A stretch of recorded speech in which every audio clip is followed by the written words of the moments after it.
If you've ever had one of those days, the ones where the universe clearly decided you're the punchline to a long, painfully unfunny cosmic joke, then welcome. Pull up a chair. This was one of those days. It started simple. Finish a multi-week undercover operation involving smugglers, 3 burner phones, and a guy named Lenny who thought wearing socks with sandals was a personality. Classic stuff. It ended with me almost getting arrested over a tomato. But let's back up. I'm not someone you'd look at twice. That's kind of the point. Faded jeans, plain t-shirt, slightly disheveled hair. The kind of guy you forget the moment you pass him. And trust me, in my line of work, that's not just helpful. It's necessary. I work for a federal agency. Let's just say I'm the kind of person who operates in the background of stories that never make it to the front page. The stories people whisper about in bars, but never quite believe. The kind of job where being invisible is more valuable than being armed. And tonight, after weeks of being metaphorical wallpaper next to some very real bad guys, I was finally off the clock. Operation wrapped. Target apprehended. My job was done.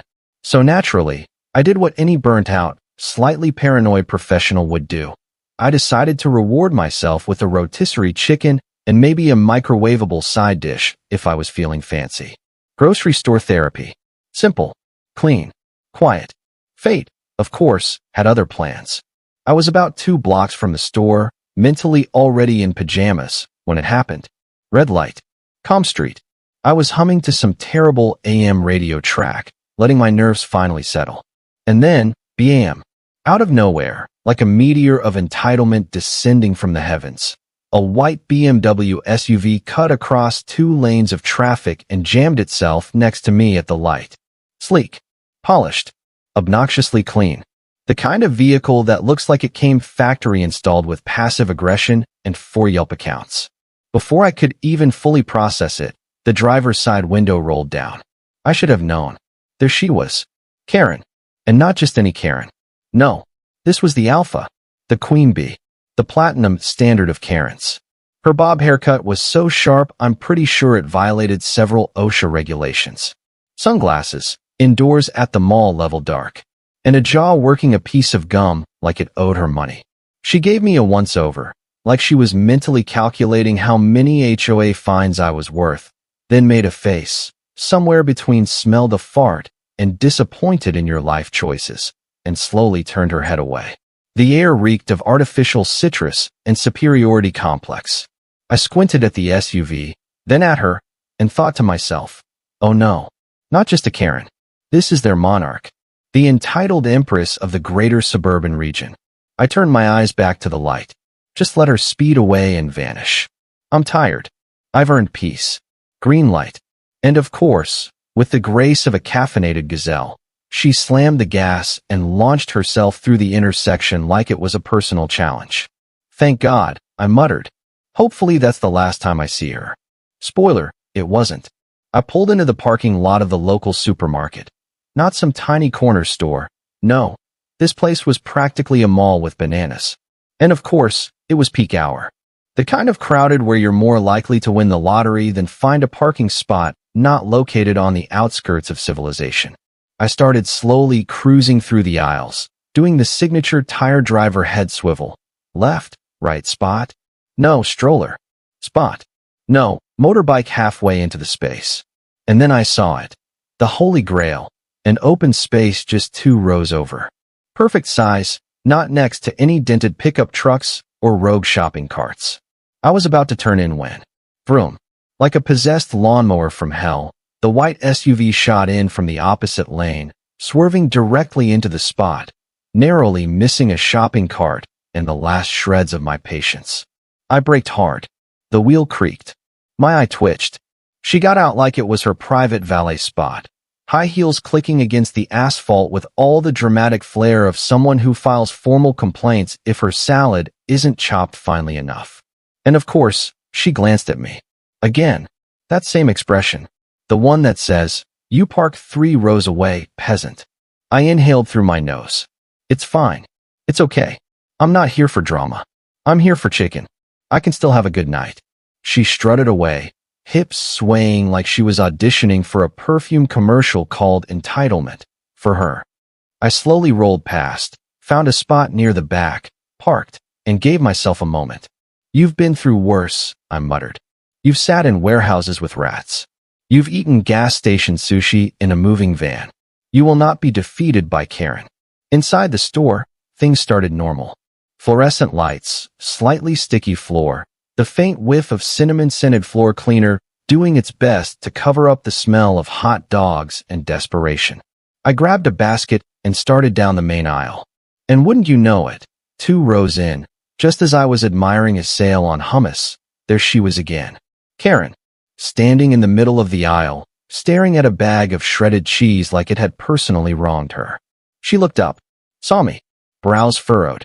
She took a step back, then another, then walked off briskly. I rubbed my temple. Okay, weird. But whatever. Big store. Coincidence. Except it kept happening. 2 aisles later, baking supplies. She's there. Another aisle, pet food. She's there. No cart. Just lurking. Okay, that's 3 sightings.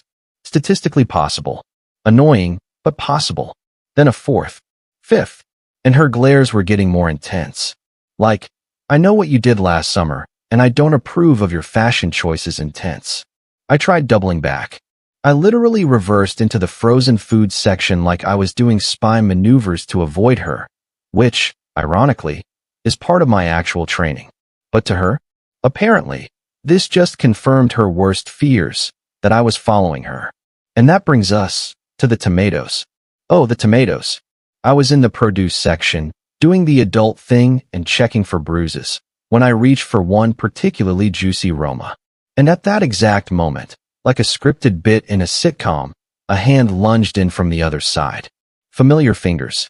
Same bracelet. Same bob-cut silhouette casting a shadow over the bell peppers. She froze. I froze. Then she exploded.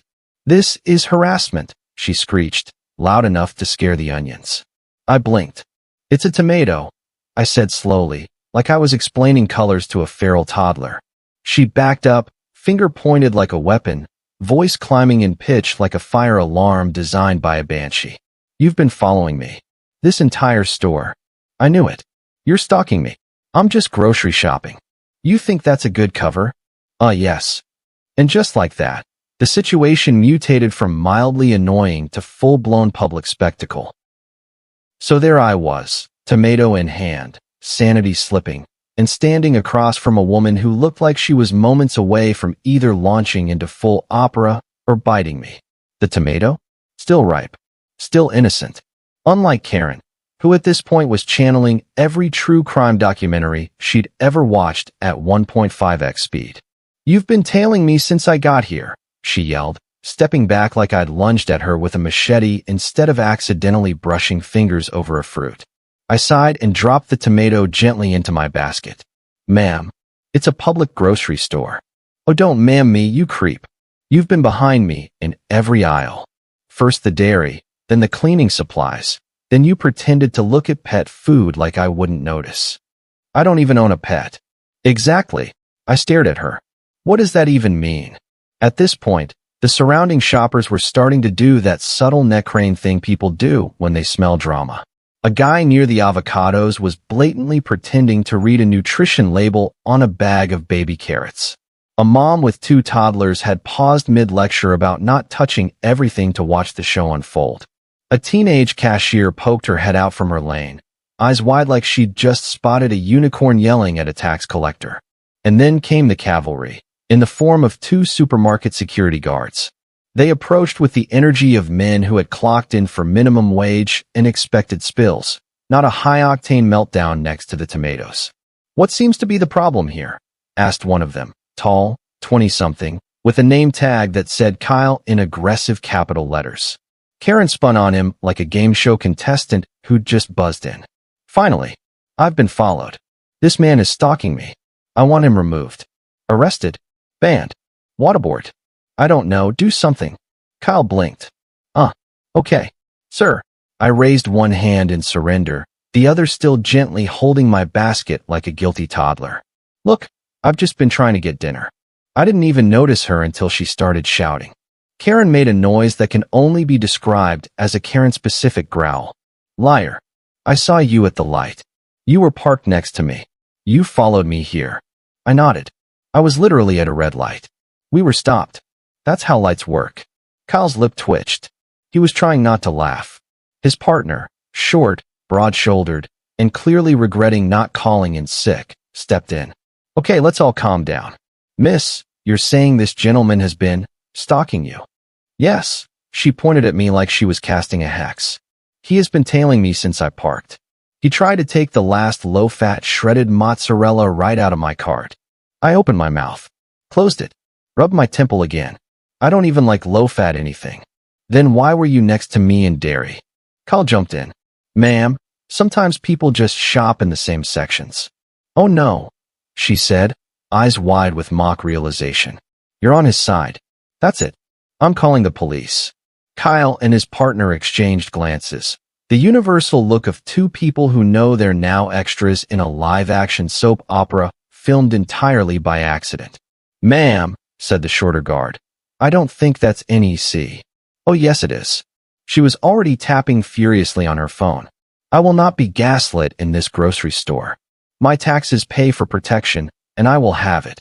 As she paced in angry circles, yelling into her phone, a dramatic monologue about feeling violated in the produce section, I watched a small crowd begin to form. A cluster of humans pretending to browse, but very much staying for the drama. There was even an elderly woman holding a jar of pickles like a theater program, nodding along like, this one's good. I turned to Kyle. I'd apologize, but I'm pretty sure this is karma for that time I accidentally elbowed a priest on a train. You okay? He asked, half sincerely.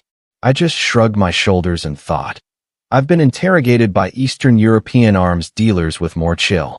Roughly 5 minutes later, the cavalry arrived. Blue and red lights flashed through the glass doors of the store, causing half the spectators to pretend to suddenly find their items good enough and shuffle away. 2 uniformed officers entered, one in his 40s, mustache, clipboard energy, the other younger, scanning the scene like he was still hoping this was a prank show. Karen, who had, by this point, positioned herself dramatically between 2 cantaloupe displays, waved at them like a shipwreck survivor spotting a cruise liner. Officers, thank goodness. I'm the victim here. They walked over. Officer Mustache sighed.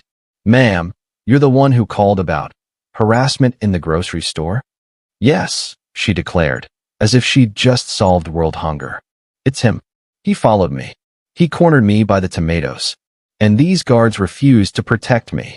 The younger officer raised an eyebrow. By the tomatoes? I gave him a small wave. Hi, I'm the accused tomato aggressor. Karen wheeled back on them like she was directing a courtroom drama. He tried to act like it was a coincidence. But he was near me in every aisle. Every single one. And I demand you arrest him. The officers looked at each other, then at the security guards, who were now silently mouthing, please help us, behind Karen's back. Okay. Officer Mustache said carefully. Ma'am, let's just take a breath. We'll talk to everyone. Karen exhaled through her nose, crossed her arms, tapped her foot with the power of a construction drill. Meanwhile, the younger officer turned to me. Sir, can you explain what happened? Yeah, I said, trying very hard not to let sarcasm leak out of every syllable. I left work, drove to the grocery store, kept accidentally walking into the same aisles as this woman. She decided this was part of a coordinated stalking campaign. It escalated. Now I'm the star of a community theater production called Tomato Panic, The Karen Chronicles. The younger cop chuckled. Officer Mustache wasn't as amused. And you have no prior relationship with her? No. But based on today, I think she's forming one with me. Karen's head whipped around. See, he's taunting me. The officers nodded, clearly already regretting not bringing coffee. All right, said Mustache, turning back to me. And your name, sir? I paused, rubbed my face. Okay, time to end this. Agent Jonathan Cole, I said. Bureau of Investigation, Undercover Field Division. Badge coming out slow, don't freak. Both officers tensed. Kyle made a small choking noise. I reached into my inner pocket and pulled the badge. No theatrics, just the facts. Flip, seal, agency ID. Officer Mustache leaned in, eyes narrowing. The younger cop whistled low. "You're serious?" he said. I nodded. "Very. But apparently not serious enough to shop for groceries without triggering a full episode of Karen in Order, Produce Victims Unit." The mustached officer looked at Karen, then at the guards, then slowly handed back my ID. "Well," he said, clearing his throat. "Looks like everything checks out." Karen blinked. "Wait. What?" The officer turned to her. "Ma'am, he's a federal agent." Karen's jaw hit the floor so fast I half expected a tile to crack. Let me paint the picture again. There I was, standing next to a pile of tomatoes, trying to remember why I ever thought grocery shopping was safe. Two police officers now knew who I was, officially, and more importantly, so did Karen. And she did not take it well. You're lying." Her voice cracked like a porcelain plate dropped from orbit. I stayed quiet. "You're not a real agent. That badge is fake. You probably bought it on eBay. I've seen YouTube videos about this." Officer Mustache, now visibly exasperated, pulled out his radio and called in my ID to verify.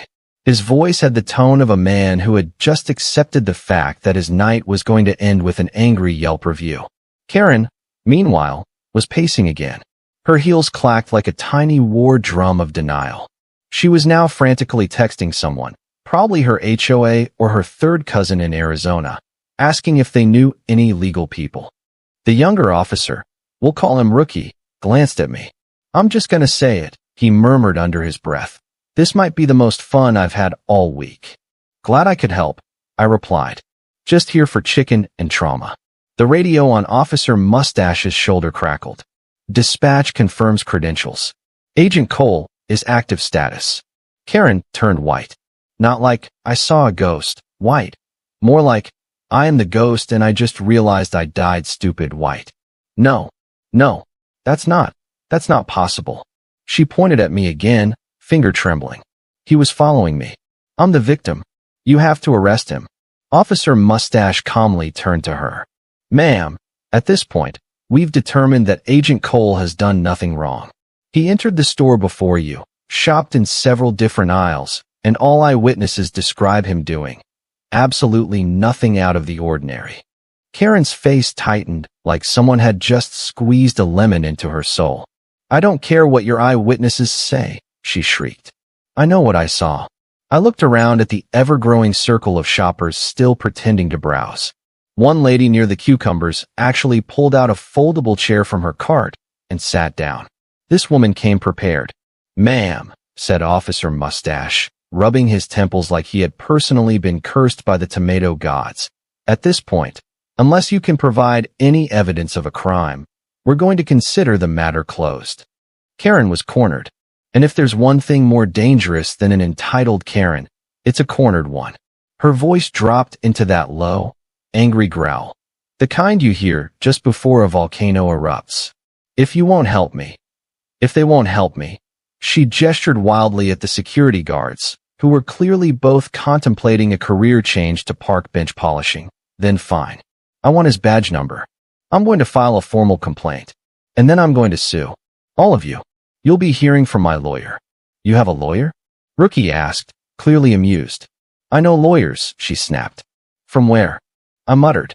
"Angry Facebook groups." Karen turned to me, eyes narrowing to slits. "Oh, you think you're clever, huh?" "Little bit," I replied. "Mostly tired." Officer Mustache sighed. "Ma'am, in order to proceed with any sort of complaint, I'm going to need to see your identification." That froze her. My what? "Your ID, ma'am." Karen blinked like he'd asked for her firstborn child. "Why?" "Because you initiated a 911 call with claims of criminal activity, which now appears to be a false report. If we're going to make a report, we'll need your name on record." Her lip curled. "I did nothing wrong." "You called emergency services," he said calmly, "accused a federal agent of harassment, disrupted a place of business, and caused quite a scene. That's not a crime." "Actually," Rookie chimed in helpfully, "false reports to law enforcement? Kind of is." She looked between them, realizing, maybe for the first time, that this wasn't going her way. With the grace of a toddler forced to eat broccoli, she dug into her overlarge designer purse, covered in gold Ks, because of course it was, and slapped down her driver's license into Officer Mustache's hand with all the defiance of someone filing for bankruptcy and blaming the IRS. He took it, walked off to radio it in. Rookie stayed behind, just watching. Karen glared at me. This isn't over. I nodded. I was hoping it was. And then, right on cue, the radio buzzed again. Officer Mustache returned, and oh boy, his face had the kind of restrained joy usually reserved for people watching their ex-trip in public. Well, ma'am, he said, flipping the ID back to her. Seems you've been busy. You have 3 unpaid speeding tickets, 2 parking violations for blocking fire lanes, and, oh, several traffic complaints for reckless driving. Karen's eyes widened. Those were all misunderstandings. Also, he continued, you've made 2 previous emergency calls that turn out to be false reports, one of which involved a Starbucks employee forgetting your light foam. I have sensitive digestion, she snapped. He nodded slowly. Sure. And, he added, you've got a citation pending from last month for aggressive behavior toward HOA board members at your residence. I was defending my property rights. Rookie leaned in. So, we're starting to see a pattern. Karen was shaking. She looked like a kettle seconds before the whistle blows. I was halfway convinced steam would shoot out of her ears. She opened her mouth, but nothing came out except tap. That foot, that sharp, stilettoed heel hit the linoleum like she was summoning the spirits of every petty complaint she'd ever filed. Once. Twice. Officer Mustache raised an eyebrow. Ma'am, I'm going to ask you nicely. Stop. Tapping. The foot. She scoffed. Why? What are you going to do? Arrest me for walking? If you tap that foot one more time, he said calmly, I will consider it a psychological assault on my patients, and possibly an attempt to cause a minor earthquake. Ha ha ha. That was the noise. I turned, slowly, toward the elderly woman sitting near the cucumbers, the one who'd been there since the pre-tomato era. She was vibrating with laughter, hunched forward, tears in her eyes, pretending to cough as her shoulders shook violently. Karen spun toward her, mortified. Are you laughing at me? No. The woman wheezed between giggles. I'm just allergic to nonsense. Karen was livid. She turned beet red. Not cherry tomato red. Not vine ripe red. Beet red. Her lip curled. Her hands balled into fists.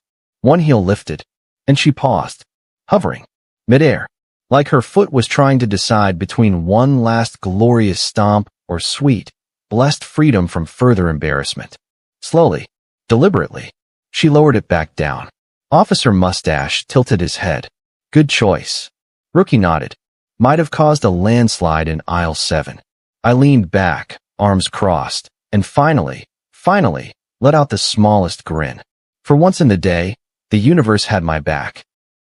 So, picture this. Karen, mid-supernova, now frozen like a corrupted NPC in a rage-quit moment.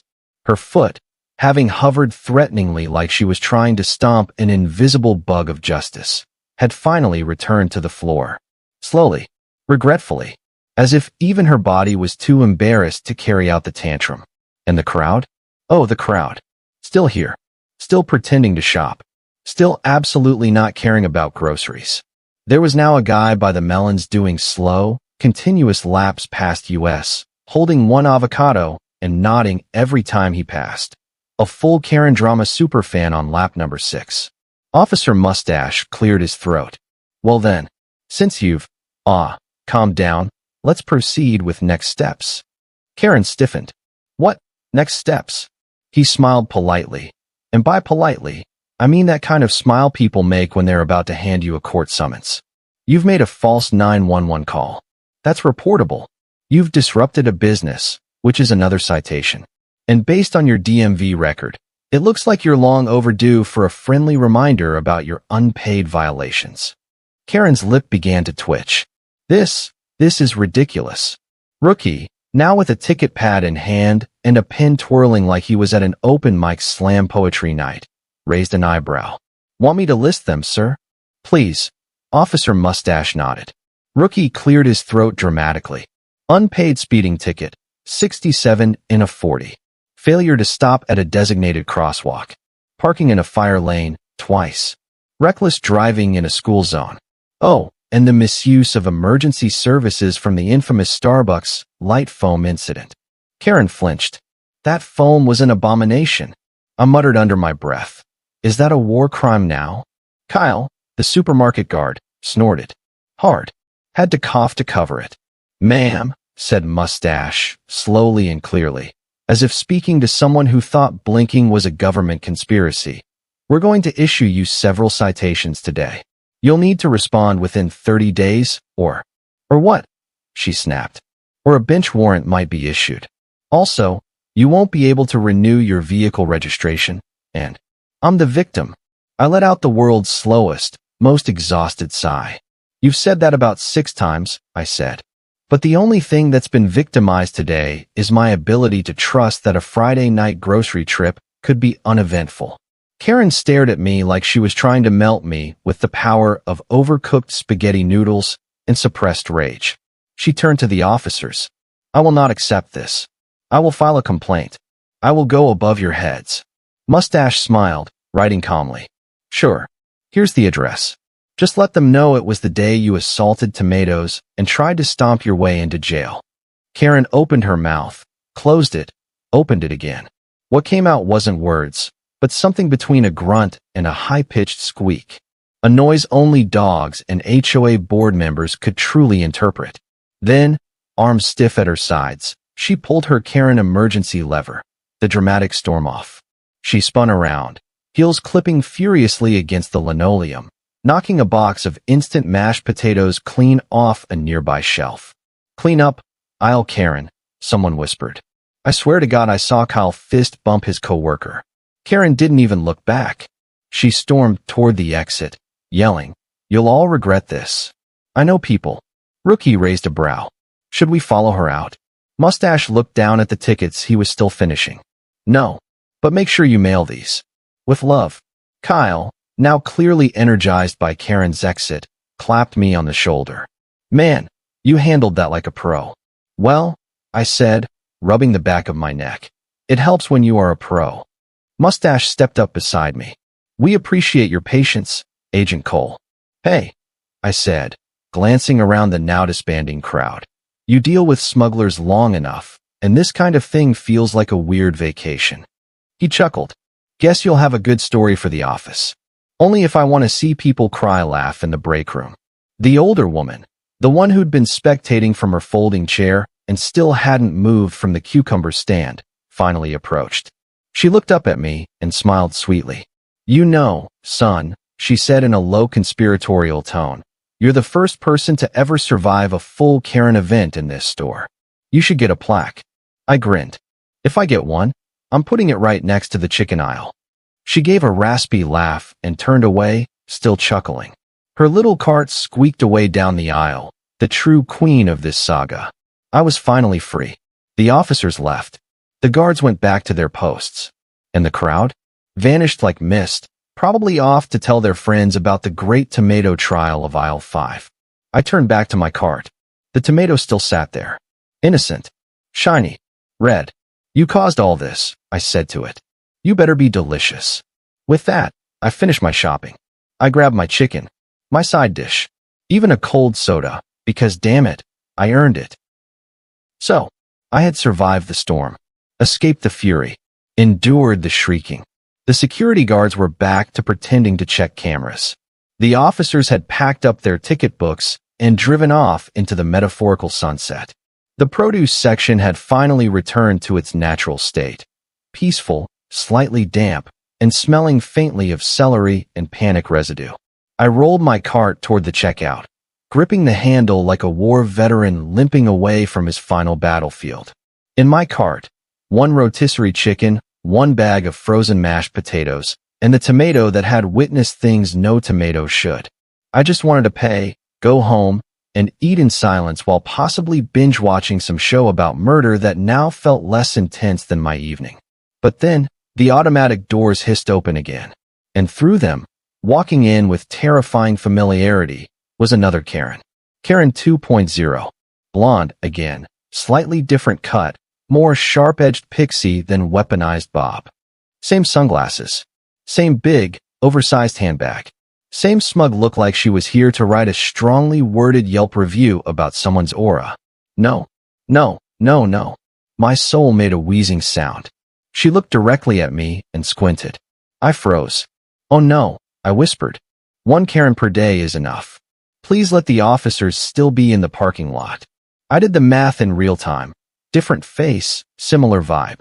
Maybe they have a group chat. Karens United, weekly screaming and lawsuit ideas. She wasn't stomping yet, but the energy? Oh, it was there. The same, I am the customer, therefore I am God energy. I stopped mid-roll. She adjusted her sunglasses, looked me up and down, and tilted her head, like a hawk deciding if the mouse below was worth swooping in for. I waited. Please, please don't speak. Please don't ask if I work here. Please don't demand I help her find gluten-free water. And then, miracle of miracles, she walked right past me. Didn't say a word. Didn't even humph. I exhaled so hard, I probably blew a coupon off the register counter.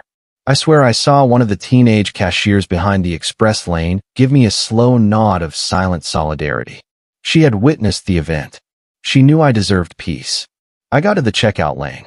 The cashier, a young guy named Devin, who looked like he was 12 and 74 at the same time, scanned my few items while eyeing the tomato like it might explode. You survived, he said softly. I did. Legend. He handed me my receipt like he was knighting me. Godspeed. I bagged my groceries, nodded with the gravity of a man who had stared into the void and seen it shaped like a Karen in heels, and made my way out. The parking lot was bathed in the warm orange glow of street lamps. Quiet now. Peaceful. A small breeze rustled through the carts. I could have cried. I found my car. Opened the door. Placed my bag on the passenger seat like it was made of gold. Sat down. And just as I reached to start the ignition, I heard it. The click-clack of heels on asphalt. No. No. I turned slowly. Very slowly. Like a horror movie protagonist making the mistake we all scream at them not to make. Karen 2.0 was walking past my car. Talking on her phone. Oh my God. No. Like, she had the nerve to suggest that almond milk isn't actual milk. Can you believe that? I almost called management. She wasn't even looking at me. I relaxed. It's fine. Not every Karen is weaponized. Some are just background radiation. Move along, Agent Cole.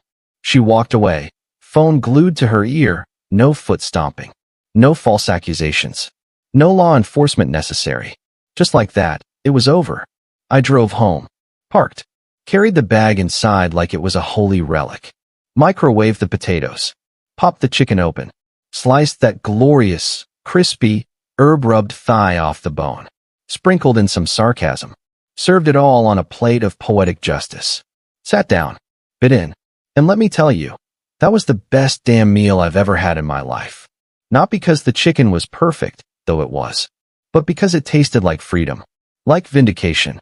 Like the absence of foot stomps and unsolicited legal threats. Like a man who'd been to tomato hell and made it back in one piece. Thank you for being with us. Please share in the comments where you are watching from and whether you liked everything, and see you next time.